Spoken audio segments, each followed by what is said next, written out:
Good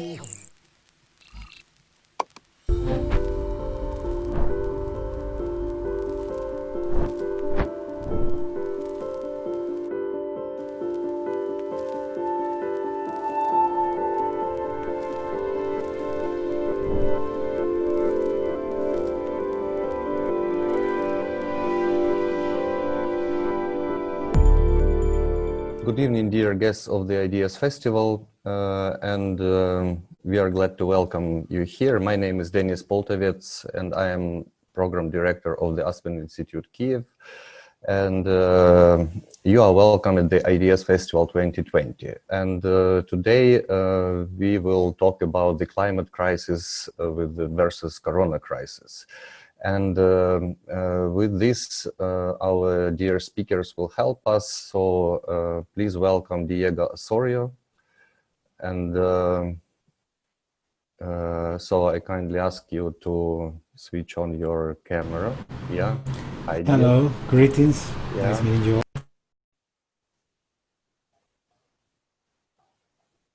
So Diego is Senior Advisor on Climate Security at CGIAR, and we are still trying to connect Kjell Kuehne, who is a founder and director of the Leave It in the Ground initiative.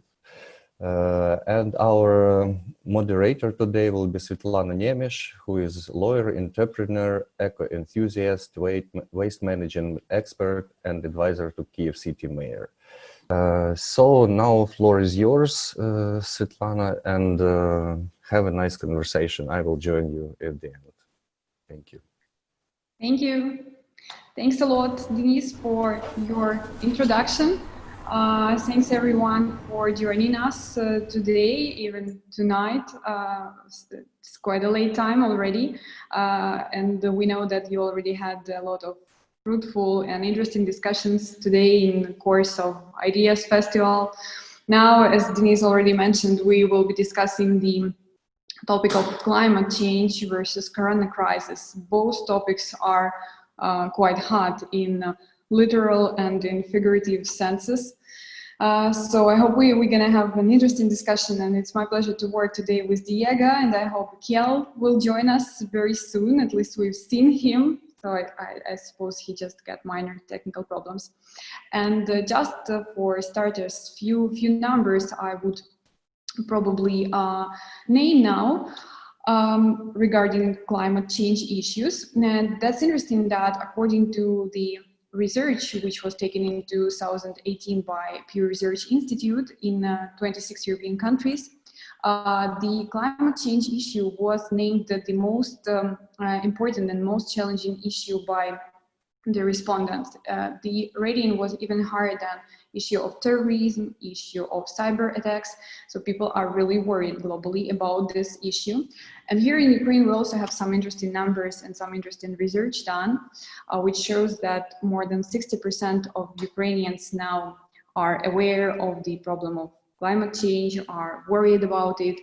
But, you know, in fact, in Ukraine, the perception of this problem was always more like, okay, we know that this problem globally exists, but it's not going to influence Ukraine and Ukrainian territories that much. Well, now we see proof of quite the opposite, unfortunately. Last year, we had in total 30 times hit the records, temperature records, and we had very mild winter, we had very hot summer, we've seen the huge fires, and now as we are speaking, we have a very devastating flood in the Carpathian Mountains. So all of the evidence and all of the proof of climate change ongoing is here now in Ukraine. And it's great to have an opportunity to discuss with our international guests the approach which is taken to cope with these challenges on the international level and on national level in other countries. And my first question will be to Kjell. Kjell, it's great that you was able to join us. Kjell, as an expert in climate change, I would ask you the following. Scientists say that even if we stopped emitting greenhouse gases today, global warming would continue to happen for at least several more decades or maybe even centuries. And At the same time, other scientists say that Corona crisis showed us that nature is restoring very quickly, and if we could take some really radical steps right now, we could probably undo climate change. So where is the truth? And how did we get in the situation? Where are we now? And what shall we do as separate countries and as the international community in order to improve the situation, or maybe even undo the climate change if it is still possible? Kjell, the floor is yours. Hello, everyone. I apologize for the technical difficulties. I just joined about a minute ago, so I didn't hear the complete introduction. Svitlana, would you like me to give my input that I prepared, which is about 50 minutes, or would you like me to respond to the question you just posed? Some parts of it are contained in my presentation, but some are not. Yeah, as far as I know, your presentation will cover these questions I already asked and maybe provide even more information. So floor is yours. Go on with the information you've prepared for us. Okay, thank you very much.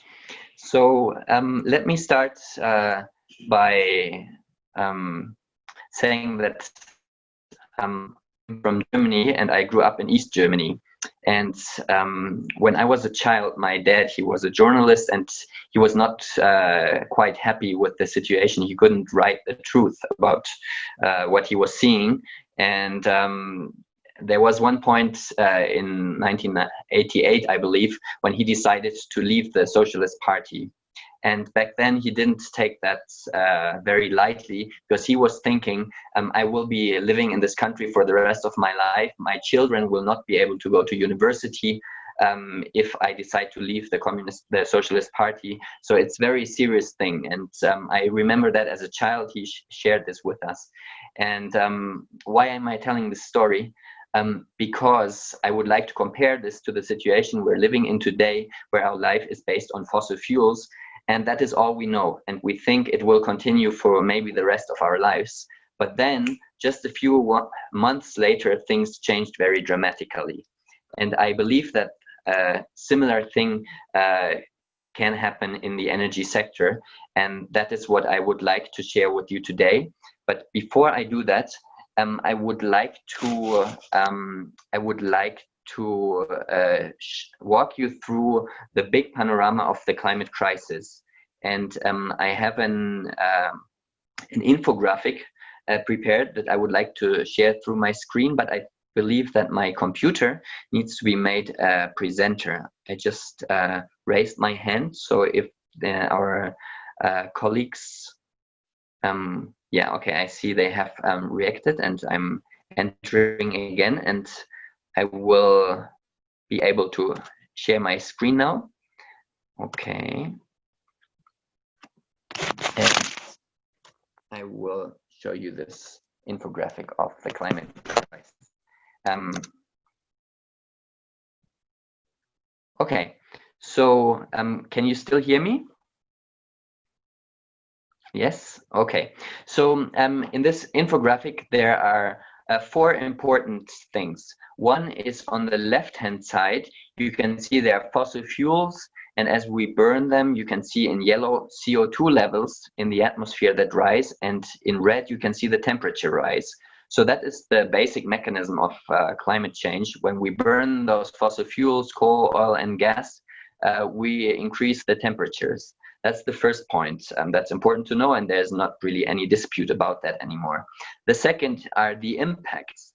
So here we have charted some of the impacts that climate change brings us, and it started from even some wars started because of climate change, to heat waves, floods affecting tens of millions of people. And as you go up, this gets more serious. If almost all the coral reefs go extinct, we have 1 billion people who impact or lose their livelihoods, or the permafrost will melt, or Greenland can raise temperatures, can raise the sea level by 7 meters. So these are very serious things, and the further up you go, the more serious it gets. That's the second thing. And the third thing is on the right-hand side, these little arrows. Some of these impacts of climate change, For example, the Arctic Sea being without ice in summer in itself raises the temperature. It could even be more than 0.5 degree on a global level. And if the Amazon forest dies off, it also raises the temperatures globally and adds more CO2. So some of these impacts, they in themselves make climate change worse. So sometimes you can see, as in the case here with the permafrost and the Amazon rainforest, you can see that one arrow feeds into the next. And this means that we are getting into a runaway climate change. So I describe this as a domino effect. One domino piece pushes over the next domino piece, which pushes over the next, and we move up further and further in this image. And when we get to melting the clathrates, that is methane, on the ocean floor, then it really, it's a thing that has been called the clathrate gun, and is associated with some of the mass extinctions in the past of our planet. And so this process then really doesn't stop until we are about 8 degrees warmer on average, and the sea level on the planet is about 60 meters higher. So in Odessa, I understand that your coast is quite steep, but with 60 meters sea level rise, even Odessa will be underwater. So I just checked it before this, and there is just a small island left in the center of Odessa, and all the rest of it would be underwater as well, if we get into runaway climate change. And that brings me to the fourth and maybe most important part of this infographic, that is these limits. You can see the 1.5 degrees limits and the 2 degree limits, and these are the limits that the United Nations have agreed on. All our governments together, they have agreed we should not pass 2 degrees, we must not pass 2 degrees, and we should stay below 1.5 degrees, because else we risk this domino effect starting and not stopping until Odessa and all coasts around the world are underwater. So in order to not trigger this, the important things is happening right now. So we did this in 2014, 6 years ago. Then we still had 16 years. Now we have 10 years until 2030. What's happening over the next decade is essential for the long-term outlook of how climate change develops on our planet. And the most important issue from my perspective is to keep fossil fuels in the ground and stop the habit of burning coal, oil, and gas. And that it is possible to do so. I will talk a little bit more about what the fossil fuel age looks like, and how it can be transformed very quickly. So if we look at the fossil fuel age in a long-term perspective, it is a very strange age. We are the weird guys. We are digging black stuff from the ground and burning it, and never before in human history did people do that on a big scale, and never again in human history will people do that again. It's our generation. It's in some places it's a little bit more, in some places it's less, but it's maybe one lifetime. Here in Mexico where I live, it's about 55 years. One lifetime that we have this habit of burning fossil fuels. And our children, our grandchildren, they will be asking us, what did you do then? How could you pollute your water, pollute the air you breathe? You know, you got cancer from this. Why did you do that? That's really, really crazy. And they will shake their heads about it. And for us today, it's difficult. Thing, because we've grown up in this model, we've seen this all our lives, the smokestacks, you know, it's normal for us, but it really is a strange thing. And luckily renewable energies are getting cheaper, and every day it's less viable to keep the coal plants running, the coal mines digging more of it, to look for more oil. So renewable energies are already winning. We just have to make sure they win fast enough that we do not initiate this domino effect of runaway climate change. So that is the important task of our generation, and the next 10 years are essential for achieving this turn from fossil fuels to renewables. And it's not only coal, not only oil, also gas. It's even more dangerous because it's methane and it heats the planet very strongly. And we have just one of the initiatives I'm involved with, the gas civists, we have made some small animations about it, and we just translated it to Ukrainian. So we will be happy to share these through the website of this event. So you can have a look at why gas is not any better than the other fossil fuels. So in this fossil fuel endgame, some really crazy things happen. In Germany, we invented this model of the feed-in tariff, where you cross-subsidize renewable energies. And when we implemented that, the fossil fuel industry was against it. And then once it got implemented, they raised the tariffs and they blamed it on the renewables and took home a lot more profit. So they profited from it, took home money and blamed it on renewables. And right now we have the government trying to stop renewables from growing faster. It's really crazy. They're trying to slow it down, and it has to do with companies and governments being well connected. But we already know how this is going to end. Renewables are going to win. Renewables will be 100%, and the dirty stuff is going to go away. The question is how fast it can happen and how much they manage to slow it down. And I understand that in Ukraine you are also in this on this path right now. There are problems with setting up the market and how it all works, but it's a momentary hiccup in this path that is going to 100% renewables for sure. And I know that 10 years ago, I looked into 100% clean energy plans around the world, and I found one for Ukraine. It was actually written in 2003. So there are pioneers in Ukraine who have been thinking about this for a long time. I know there are some cities that have already plans for transitioning to 100% renewable energy. And I know that you also have a goal for the whole country for net zero in 2070.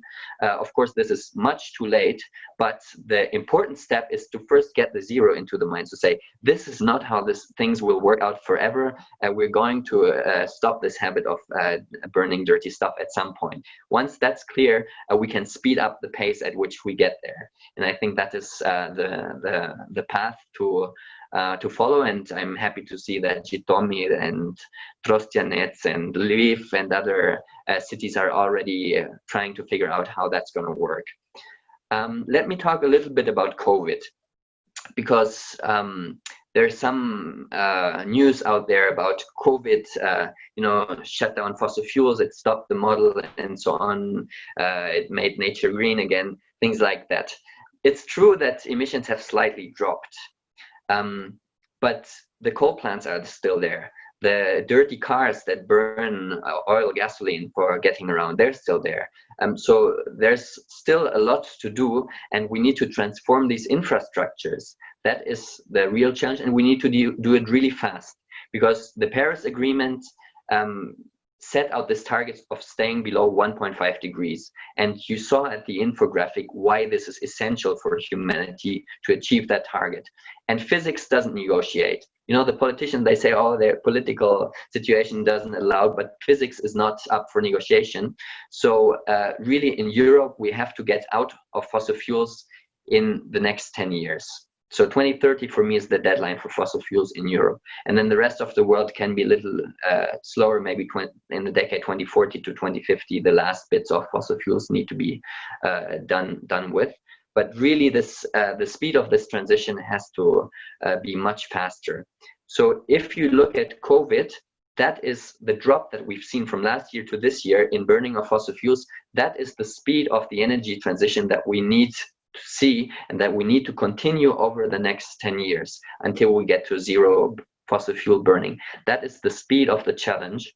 And with the Corona crisis, there is an opportunity for using the economic stimulus that is being organized in many places as a moment to switch course, to say, we're not going to build up the dirty industries again. We are going to put this in renewables, in sustainable industries, and a new way of organizing our economy. And that is very important right now, to push for having a green recovery and to build back better, and not to try and get back to the old model of fossil fuels, which is often called business as usual. Business as usual was a huge problem that's going straight, hitting the wall with all of human civilization, and really have an opportunity now to shift course through this corona crisis. So that's the main thing I see about corona. So in my organization, we're working on some game changers that really help us accelerate the speed of the transition, getting the central banks involved with what we call the climate bailout. There is a huge opportunity in efficiency. I know that people, when I was smaller, people told me about Soviet Union, that people would regulate the heating by opening the window. We're like, how is that possible? You're wasting so much energy. And I don't know if that's still true, or if that was the case, but that's the kind of system that our grandchildren will shake their heads about and say, you were poisoning yourself with your energy, and still you were wasting most of it. How is that possible? And to this day, we waste 90% of the energy. It's so many inefficiencies in the system, and that we haven't captured. And if we do that, we can, with just 10% of the energy, we can have the same level of well-being in terms of material things. So that's another big area of opportunity. If we organize well, we can do it. And one thing that gives me hope is looking at these unicorn companies. Unicorn companies are privately owned companies that are worth more than $1 billion US. And there are 400 of them right now. There are 2 from Ukraine, actually. One is GitLab, who help programmers, very smart people, to organize their work better. And the other one is Grammarly. And these companies, they're springing up everywhere, and they take the market by storm. And if you think about Airbnb, or Uber, or things like that, a few years back they didn't exist, and today they own much of the market. And I believe that there is a lot of innovation to come in the next years, and I think we as human family, we can face this challenge. And so we are working on some fronts of this, trying to push this forward, and I'm very hopeful that we can do that together. And you asked, if we stop emitting, is climate change going to continue?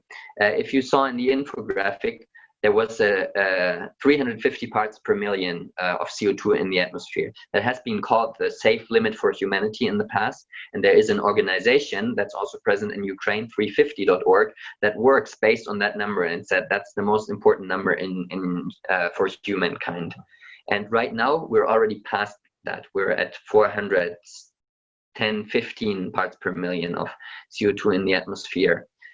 We will stop the habit of burning fossil fuels. And once we stop it, we will go to the next step, and we will reforest, we will build better soils, and we will get the carbon out of the atmosphere again to stabilize our climate. That's the agenda for humankind. And really stopping fossil fuels, it's just the first step on stabilizing our climates more in the future. So it's, I'm not telling you it's going to be easy. This is really hard and a big challenge, but we're all connected, and Corona has even brought us closer together. I've never been to Ukraine, but now I'm here online with an Ukrainian audience, and I'm very happy about that. And I think we can work together and be smart about it and sort out this issue. So thanks for giving me the space to share, and I'll be happy to take more questions. Thanks, Kjell. We will have time for questions and answers a little bit later. And as of now, just one comment from chat from one of our attendees.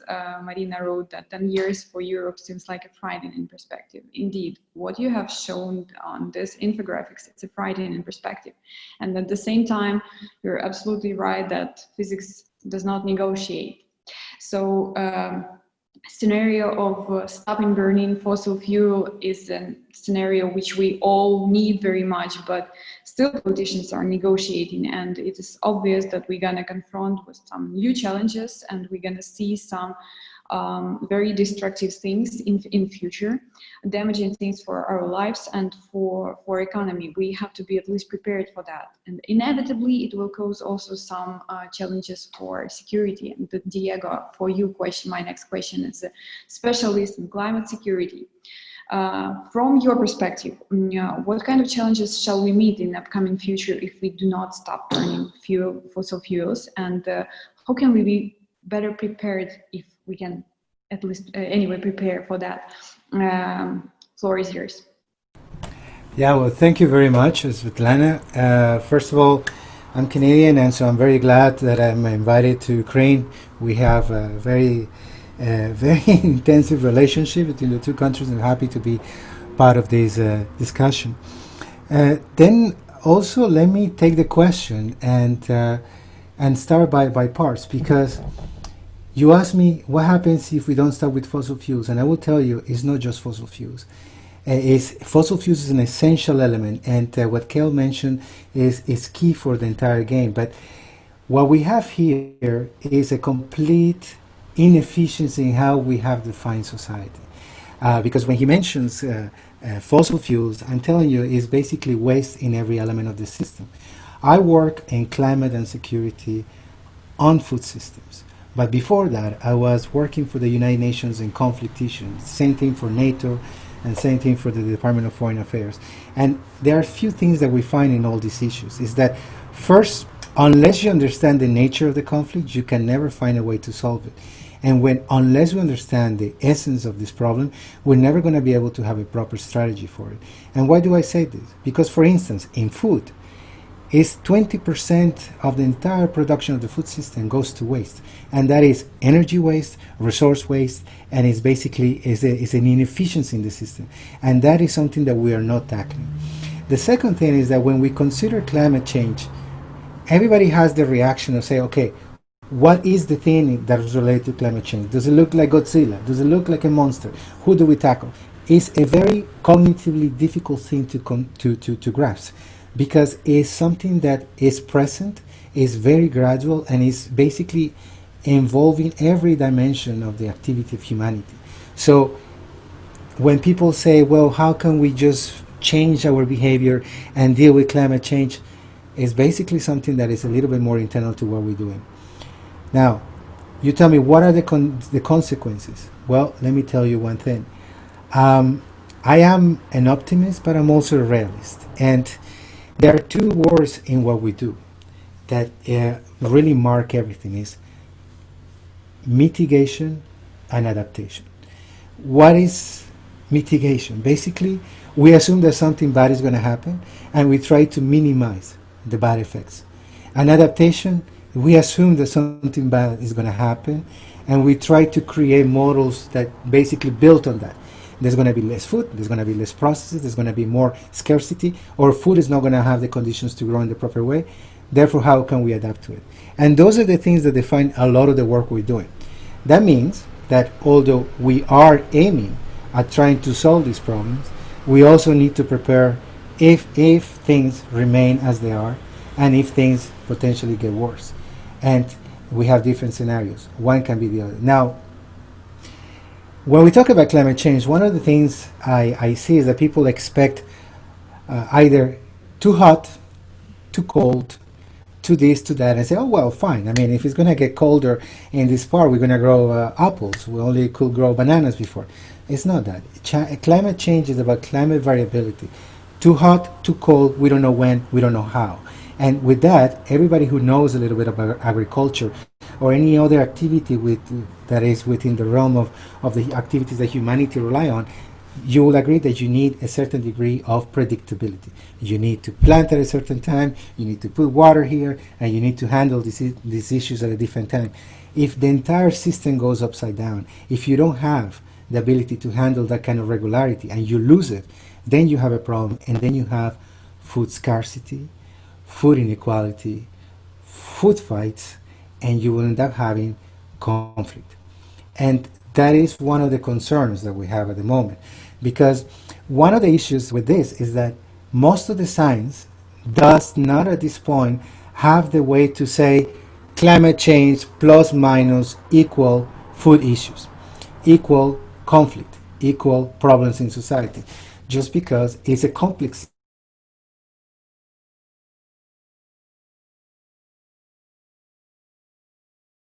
Well, obviously not. If we look at the issue of precautionary principle, it's basically there's something very bad there happening. Let's take some precautions in case it's going to be in the worst case scenario. And that's how we should work on. So what are the worst potential effects? Everything is related to everything. Everything is important. Energy production is important. Biodiversity is important. Variability and predictability, everything is important. But we all eat. And without food, we all know, through historical experience, through family background, through different situations, we all know what the lack of food can do to a society. And we have seen already the effects of these kind of situations throughout history. I'm not just saying 20th century, I'm saying every moment in history. Lack of food, lack of a proper distribution, you have famines, and you have these kind of situations. The concern we have is that the systems on which we rely are inefficient, are not handling the proper allocation of resources, and on top of that, they are being affected by this kind of irregularity that is related to climate change. A climate change, by the way, that is not something that we think is going to be able to be reversed. We're going to have to live with a new reality.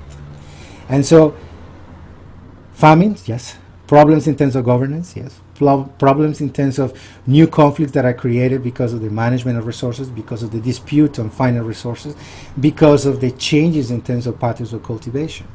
Somebody said one day that countries like Canada, or countries that are linked to a temperate climate, will benefit from climate change. And that's absolutely false. Because imagine the case of Canada, and I will also use that because it's my country and I can relate to that example. Oh, we're going to have a longer planting season. Well, that's wrong, because you might have the ability to grow food, but at the same time you have to live in the community, the global community. So you will have migration issues. You have social problems in terms of inequality, people coming from one place to the other, conflicts related to the fact that these inequalities generate social issues as well. And so one important thing that comes out of the work in conflict is that you need to ask the right question in order to have the right answer. And the questions asked at the moment in terms of the security architecture, the people that work with security, United Nations Security Council, different military and political organizations, is, oh, climate change is going to create this kind of effects. How can we tackle the effects? And I think that is basically as something such as, oh, you have fever because you have an infection, just take an aspirin and reduce the fever. You can keep reducing the fever, but if you don't deal with the infection, you're going to die of the infection. And that's one thing that we need to consider in our society. We don't tackle the sources of the conflict, of the problem, of the inequality, of the imbalance. One of them is the one that Kjell mentioned. One of them is essential for the entire system. Then we're going to have this issue as well.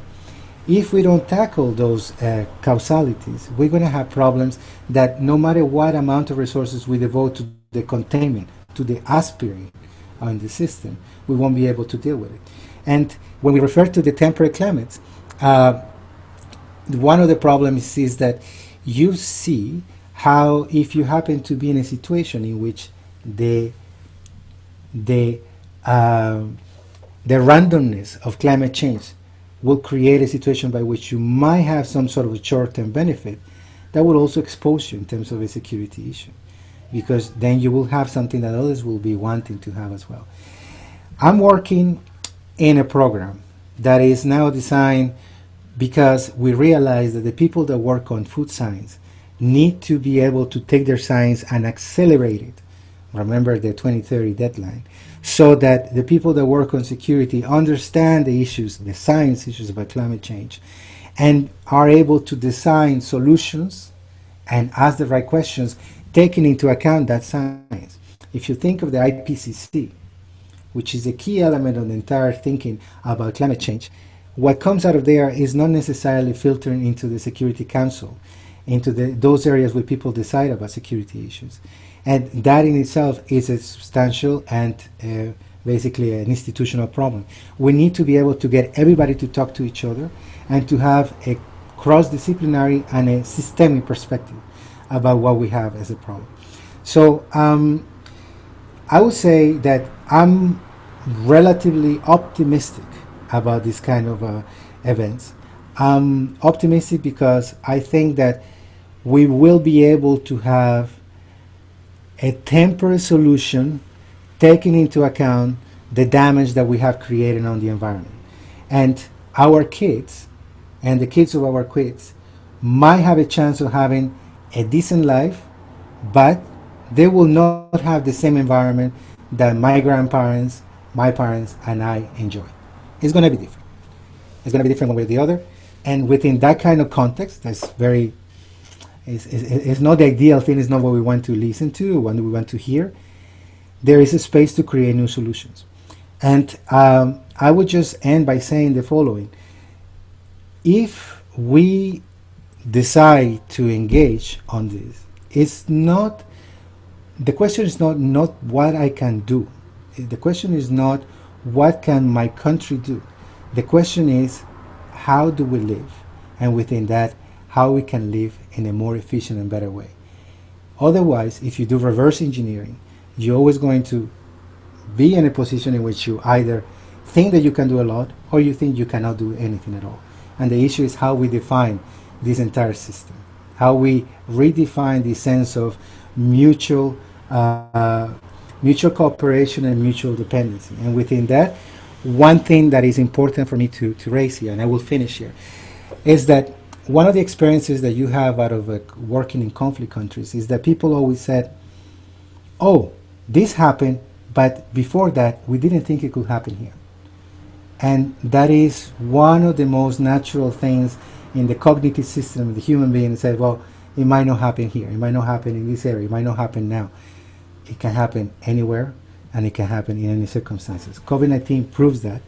And one thing that I would just like to put on the table for us to continue the discussion, COVID-19 is being addressed as a public health issue, and it is. But COVID-19 is a public health consequence of a climate issue, because it is a public health consequence of a complete imbalance of our systems. And COVID-19 is just the trailer of a very scary movie that is called climate change. Thank you. Thank you, Diego. It's great that you're able to stay optimistic in spite of everything what is going on and all the predictions. One of our participants, Lera, asks the question, and I would like to pass it to you right now. Lera wants to know still, do we have passed the crucial point in the climate change process, or it's still a hope and sense to do something? It seems to me that partially you already answered to this question, but once again, both Kjell and Diego, maybe Kjell first, please reinforce, state once again for our participants. Do we still have hope? Kjell?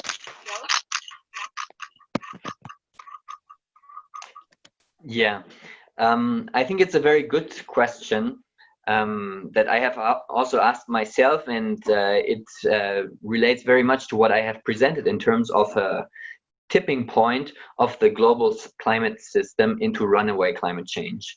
And the short answer is we don't know, because science is not very well developed on these systemic issues of how these different things go together. These global models, they have numbers and they connect to each other and they try to capture these systemic properties, but it's not very easy. And many scientists don't dare to go out there and say, oh, this might happen. This is the most extreme projection that I can think of. Because then they will be ridiculed, and that has been happening over the past. So actually what you read in the IPCC reports is the lowest common denominator that scientists are willing to put their hand into the fire and saying this is for sure, we can see this happening. So, but much more faster things might happen, and it only comes out as we go. But I would say, even if we have already passed the tipping point of the global climate system, if today we stop everything related to fossil fuels and we, address deforestation and other drivers of climate change, and it continues, it's still not too late. It's never too late, because there's so many different things that happen around the world, and that is also, I would say, an answer to the other question that was in the chat. It is already happening. Really, really serious impacts have already happened before and are happening as we speak. If you've seen the wildfires in Australia, that's crazy. That's horrible. And people are losing their homes. We've seen super typhoons that have never happened before.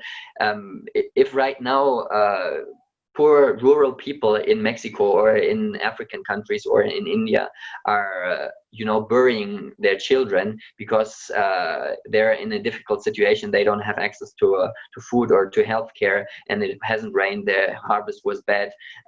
That's horrible things that are happening right now. And the climate crisis is a justice crisis, in the sense that the rich people are causing it and the poor people are suffering it. And I include myself with the rich people. We are living like kings, and we enjoy the benefits of this model, and we don't suffer the consequences. So I think every little bit that you can shift the course and save some people that would be falling off the cliff because they're the most vulnerable is really worth it. So I think this is. It's not so much okay. Well, it's too late. Well, then let's forget about it. No, it's. Every little thing that makes it worse puts more vulnerable people at risk, and these people are not the ones who caused the problem. So it is our responsibility as people who live in an industrialized society, who are sitting on the receiving end of the fossil fuel model, to really work as hard as we can to change this and make sure that we stop burning down the house, and we burn it down. Of course, we also burn it down for our children, but right now we're burning it down for poor people who did nothing to cause this problem. And also extinctions, of animals and plant species, they're irreversible. And if we can save only one species, yesterday I talked to a friend who's working on saving one bird species in Samoa, and there's only 100 of them left. And if we can save that one species, it makes it worth it. And so I see this more as a moment for us as humankind to come together and sort out our issues and find a common mission. And for me right now, that is ending the burning of fossil fuels. Thank Yes. you for your reply. Yeah, Diego, and now it's your turn. In your scary movie you mentioned, is there a chance for happy end? Look, yes, there is a chance for happy ending. The issue is that the movie will have a different setting at the happy ending. I'm a father of 2 daughters, and I want to hope the best for them. But this is the issue, is that when we ask the question, is it too late, we still not internalizing the fact that it's too late in terms of additional measures from me towards the outside, considering or assuming that my inside remains the same. And when I say the inside, I'm talking the person, I'm talking our system. And look about this, if something that was mentioned.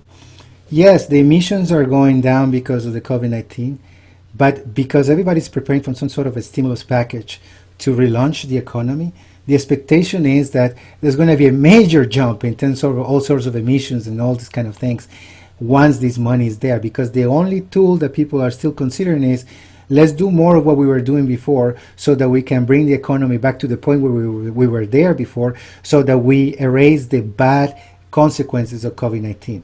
There is no real, and on this I will say I'm a little bit disappointed, there's no real sense of, oh, COVID-19, we have a change, let's do things differently so that we have a different outcome.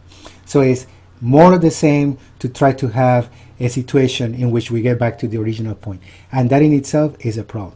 Now, one of the things that I notice in the discourse is, if you're a scientist, you look at it from the science point of view. So what can we do in terms of food, in terms of biodiversity, what measures need to be done here and there. So the interesting thing about this problem is that if you also ask the question about social scientists, politicians, decision makers, analysts, you get the impression that this is the most difficult problem for humanity, one of the most fundamental, a definitional, a survival problem. And it's interesting because this is a problem for which we have all the solutions. And yet, we haven't made up our mind about tackling that problem. So it's a crazy thing. I mean, it's not an asteroid for which we have to send a rocket and see if it's going to hit it or not. It's not something in terms of it's not COVID-19 for which we still don't have the vaccine. Climate change, we know exactly why it happens, when it happens, the consequences, the plus and the minuses. It's just a matter of figuring out, let's do it. And we don't get together. We don't get to agree to do something about it. So what problem is that? Is it a matter of technical issues? Is it a matter of science? Is it a matter of opportunity, timing? No. I would say this is a problem of governance. Basically, we are not changing our systems because we have a problem of governance. Our systems do not deliver for us. And they do not deliver because they're badly designed, they have bad incentives, they had bad ways of conceiving the relationship between resource in, output out. And so, if you want me to give an answer to this question, I would say the best thing you can do is to put your energies on trying to change the governance within the system. And that is equally accessible for the person in Canada, in Norway, in Ukraine, in Russia, in China, or in Kenya. The issue of governance is essential for all of us. How we organize ourselves, how we determine our priorities, how we debate, and how we actually agree to do something. And humanity, when it's against the wall, can always come up with something. And with that, I would say the following. Is it too late? It's never too late. For what? It's never too late to have a good solution.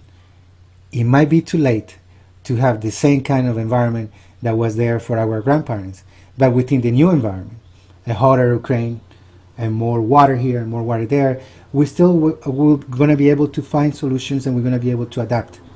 But that is not going to happen unless we have a change on how we define governance, how we apply governance, and how we are part of governance, how we as citizens take on this issue and make sure that our voice and our own desire for survival impinges and shapes this approach. Thank you. Thanks a lot, Diego. It seems like we're running out of time. Marina, do we have a few more minutes for another question, or shall we conclude? Actually, I was just going to, I'm sorry to say that, but I was just going to interrupt you because we really have to round up now and give the floor to the next session. And I would like to thank you all for this very, now we have a little poll on the screen just to figure out how useful this panel was, but it was. So I would like to thank you. This was really very deep and insightful input and very interesting discussion. And I was personally listening and thinking, oh my God, how little time we still have. Thank you, Svitlana. Thank you, Diego, and thank you, Kjell. And I'm really grateful that you found the time and that we had the chance to meet tonight on this platform. Thanks a lot for your invitation, Marina. It was my pleasure to work with you, Diego, Kjell. It's a pleasure for us as well. Thank you. Yeah, thank you very much. Yeah. Have a nice day or have a nice evening, depending on which time zones we are. Bye-bye, Ukraine. Bye.